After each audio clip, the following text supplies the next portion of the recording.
So it's the morning, and the sun just came up, and here's a little palapa. Then the piles of sand from our pool dig, having to have them stick it just anywhere they can, so that this pool we dug out. And I heard they're going to start doing concrete today. When they get here, we want to start forming our personally designed pool.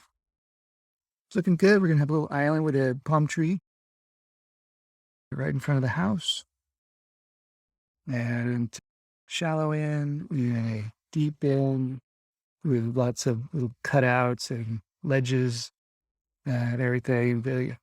Lots of functional areas in it with a steam room with those palm leaves against the wall, and later on a